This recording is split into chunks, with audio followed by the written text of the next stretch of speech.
बिस्मिल्लाहिर्रहमानिर्रहीम। अस्सलामुअलैकुम friends, welcome to easy kitchen recipes. तो जनाब, सर्दियां हों और ज़बरदस्ती गाजरें मार्केट में आई हुई हों और हम गजरेला ना बनाएं तो ऐसा तो हो ही नहीं सकता।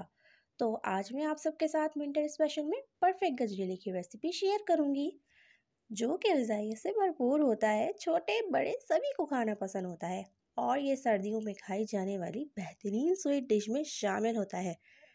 तो आज मैं आपके साथ गजरेले की रेसिपी शेयर करूंगी। मुझे उम्मीद है कि आपको मेरी ये रेसिपी बहुत पसंद आएगी। तो चलिए रेसिपी की तरफ चलते हैं। तो इसे बनाने के लिए सबसे पहले हमने ले लिया है 2 लीटर दूध। 2 लीटर दूध शामिल करेंगे हम पतीली में और इसको हमने अच्छे से बॉईल कर लेना है।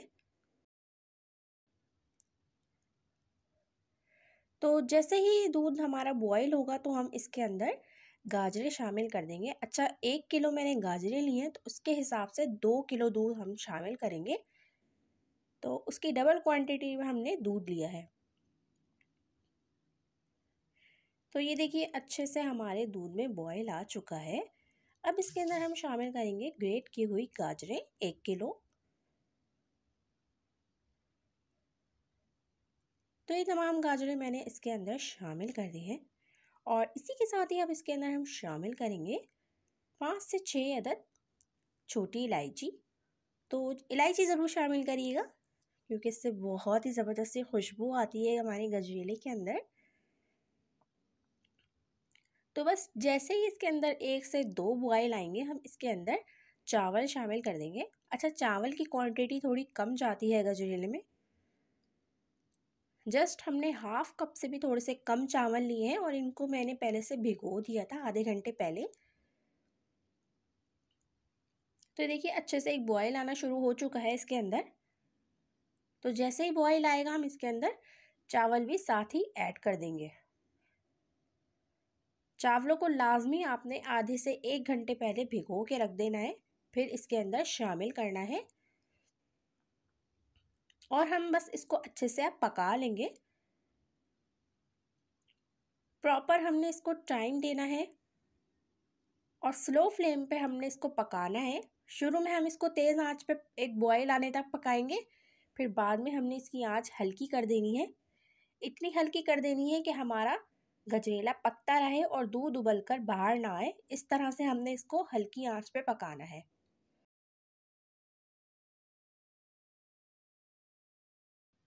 तो उम्मीद करती हूँ आपको मेरी ये रेसिपी पसंद आएगी। रेसिपी पसंद आए तो प्लीज़ लाइक करें, फ्रेंड्स एंड फैमिली के साथ शेयर करें और चैनल पर नए हैं तो जनाब चैनल को ज़रूर सब्सक्राइब करें और बेल के आइकन को प्रेस करना ना भूलें ताकि आने वाली तमाम मज़ेदार सी रेसिपीज़ का नोटिफिकेशन सबसे पहले आपको मिले। तो ये देखिए हमारा गजरेला पकते हुए 40 से 45 मिनट हो चुके हैं। थोड़ी सी देर हम इसको और पकाएंगे। अच्छा, बीच बीच में आपको चम्मच भी चलाते रहना है, यानी कि एकदम हमने छोड़ना नहीं है कि बस हम छोड़ दें भूल जाएं। इससे क्या होता है कि नीचे लगने का डर लगा रहता है, जिससे आपकी इतनी सारी मेहनत ज़ाया हो सकती है। तो आपने बीच में इसके अंदर चम्मच चलाते रहना है और थोड़ा थोड़ा सा हम इसको इस तरह से घोट लेंगे चम्मच की मदद से। तो बस 8 से 10 मिनट हम इसको और पकाएंगे तो फिर ये परफेक्ट हमारा गजरेला तैयारी पर है। अच्छा, अभी तक हमने इसके अंदर चीनी शामिल नहीं करी है। लास्ट में हम बिल्कुल इसके अंदर चीनी शामिल करेंगे। तो देखिए ये अब इसके अंदर बबल्स आना शुरू हो चुके हैं, तो इसका मतलब है कि ये बिल्कुल रेडी है।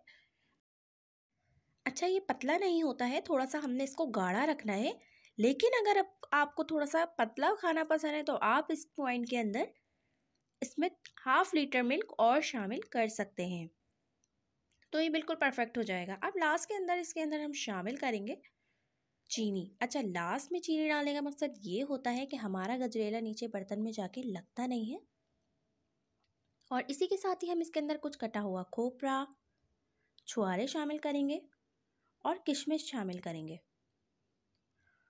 और बस चीनी डालने के बाद हमने इसको ज़्यादा देर पकाना नहीं है, जस्ट हमने इसको 5 से 10 मिनट और पकाना है। तो ये देखिए हमारा गजरेला पकते हुए 5 से 10 मिनट हो चुके हैं और हमारा गजरेला बनकर बिल्कुल परफेक्ट रेडी है। ऊपर से हमने इसको ज़बरदस्त से खूबसूरत से गार्निश कर दिया है पिस्ते बादाम के साथ। तो मुझे उम्मीद है आपको मेरी रेसिपी पसंद आएगी, एक बार ज़रूर ट्राई करें। तो अब तक के लिए इतना ही, मज़ीद मज़ेदार सी रेसिपीज़ लेकर फिर हाज़िर होंगी। तब तक के लिए मुझे इजाज़त दीजिए। अल्लाह हाफ़िज़।